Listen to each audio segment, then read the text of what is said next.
kids ain't your grandkids at that point. I know.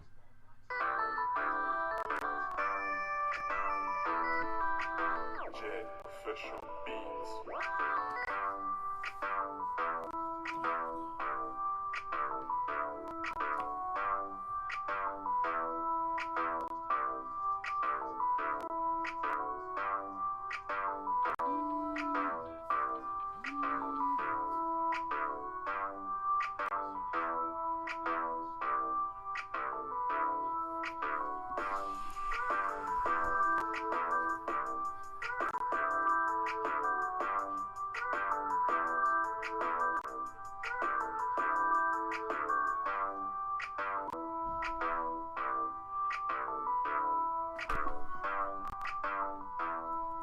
What's up, everybody? It's KBR Sports, the best sports talk show, your 24-hour day back from our break. Remember, you all can follow and subscribe to the KBR Sports podcast on Rabble TV, Spreaker, YouTube, and SoundCloud.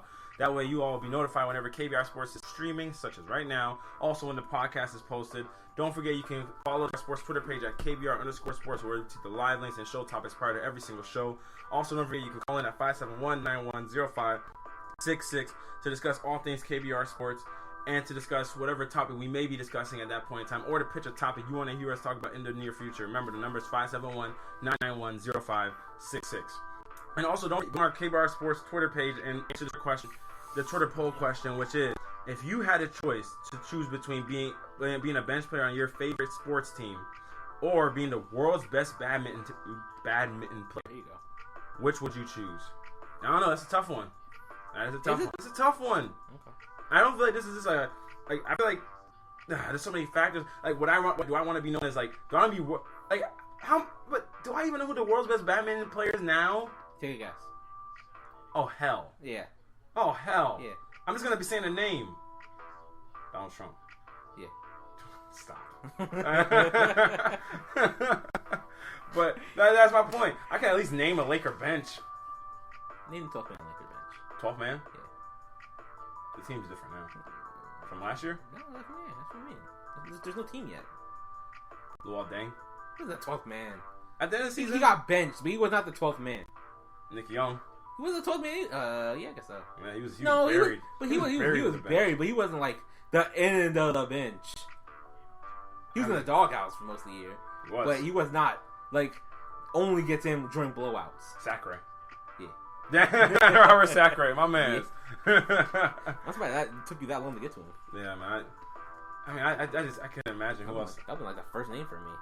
I mean, I thought it was Mozgov as a. I forgot about Avisa. That's what I thought. I forgot about Avisa. Who? Avisa. Zubak. Oh, Zubak. Yeah. Hey, oh, my man. Only last name basis. I thought that was his first name. Yeah, Avisa's his first name. Avisa Subak. I thought it was Zubak and Visas. Oh, really? Yeah, that's why I was like, what are you talking about?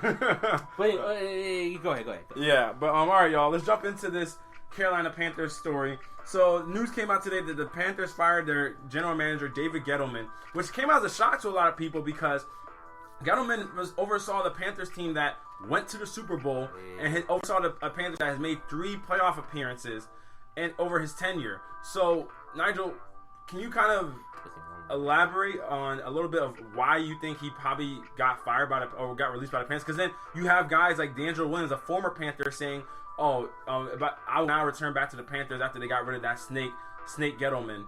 And he pretty much was, insinuating that Gettleman was probably a big reason why he wouldn't come back.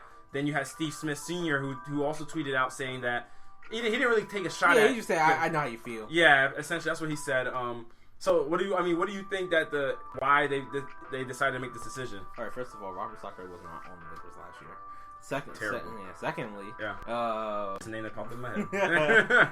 Secondly, it goes to show how important having connections and relationships are with the players and front staff. You cannot be a jerk. You can't be kind of a snake. You can't be a word I can't say. Oh. In terms of dealing with people, because then you get isolated, and then what ends up happening is you get friction. Some people can deal with friction, most people can't. So guess what? When you have friction, even if you're doing a good job, people are looking at you too. Guess what happens? You get let go. You do a great job. Even if you go to the Super Bowl, even if you go to the finals, it doesn't matter if you can't do well with personal relationships. part of the job. It is a big part of the job. Honestly, probably the most essential part of the job, since relationships are how you end up your team. You still have to do good. I mean, you still have to do good, but how do you essentially core other team, even though the other team might be an option for that player, or another team might be offering a player more money? Well, you can have people that can succeed without personal relationships. It's hard, but you can do it. Very difficult. Very but I difficult. mean, it's even more difficult when you don't have the relationships within your own team. You know what I'm saying? If Mark Jackson, what? I mean, he The players liked him. I was gonna say the players liked him, but not in the staff. Upper right management. now. But Yeah. if you're coming from a standpoint, I mean, obviously you're the owner, so if you're the owner, you want to be able to get along with your manager. But Mark Jackson was the head coach, which kind of makes it a different dichotomy. Yeah, I But if you're a general manager, I want to get along with upper management. You want to give him Yeah, you want to get along with upper management, but you got to choose a side that you're not going to get along with, and your team would better perform if you didn't get along with that.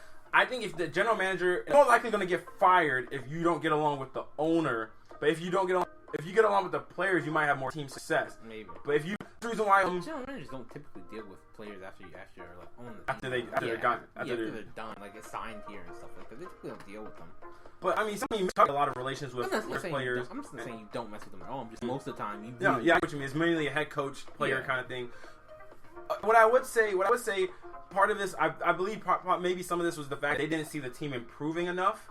So, because I mean, they went to the Super Bowl, but look how far they regressed though this past season. Their defense wasn't of the same caliber as last. They didn't pick anybody in their secondary. They literally let everything in the secondary go. Most notably, Josh Norman. They were playing pretty much guys that were actually like second year, third year kind of guys.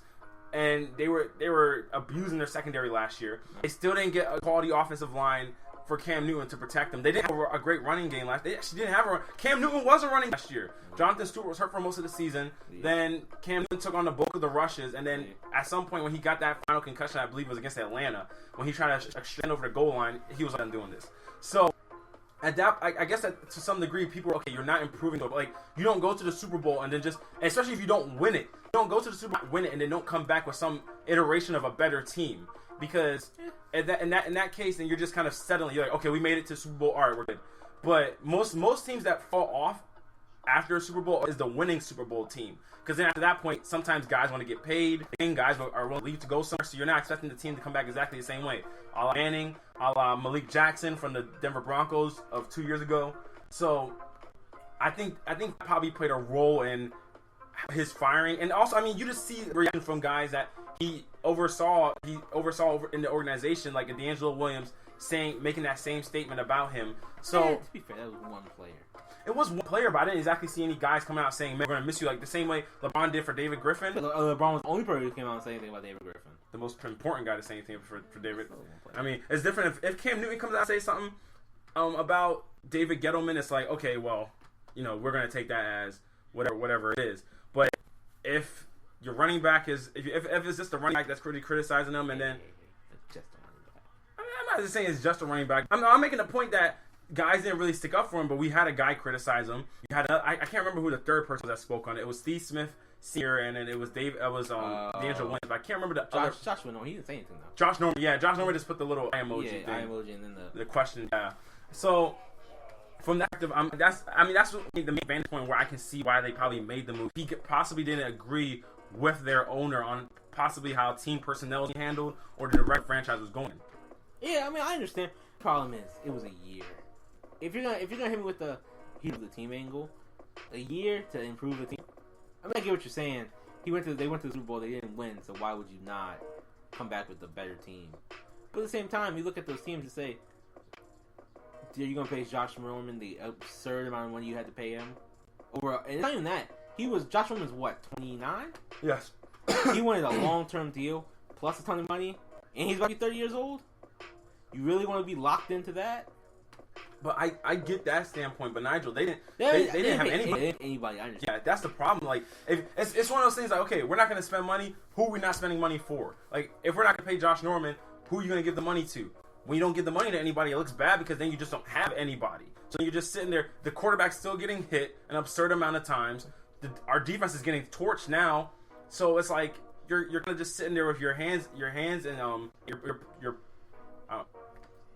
with your face in your palms. I think that's what I'm trying to say. Is that the saying? It's not the same for sure. It's not a saying? Yeah, you can say that.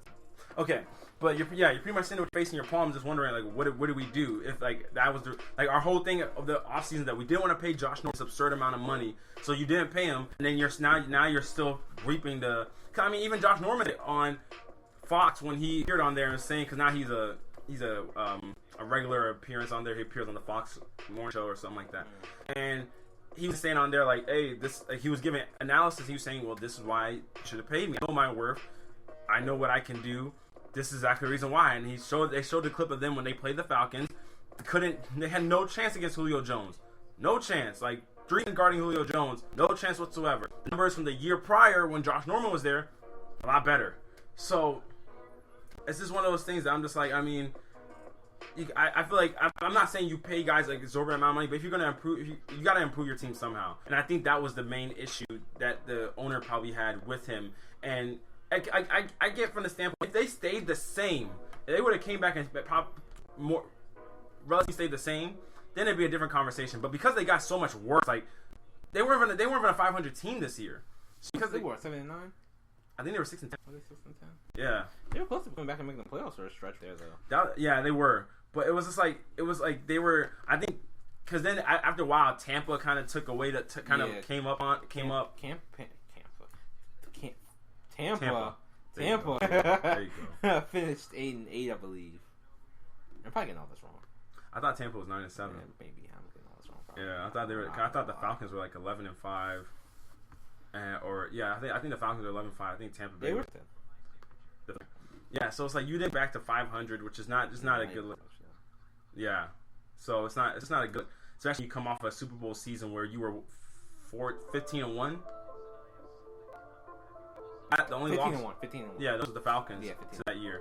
So I can see why if you're an owner, you're like, hey, we got to go in a different direction, man. Like you're not getting the job done. But all right, y'all, we're gonna transition to our next topic. Where we're gonna talk about who has been the best player in the NBA Summer League far. Stay tuned to find out who is KBR Sports best. I'll show you 24-hour day, and don't forget to go on our Twitter page and answer the poll question: which would you rather be, a bench player for your favorite team, or the best badminton player in the world?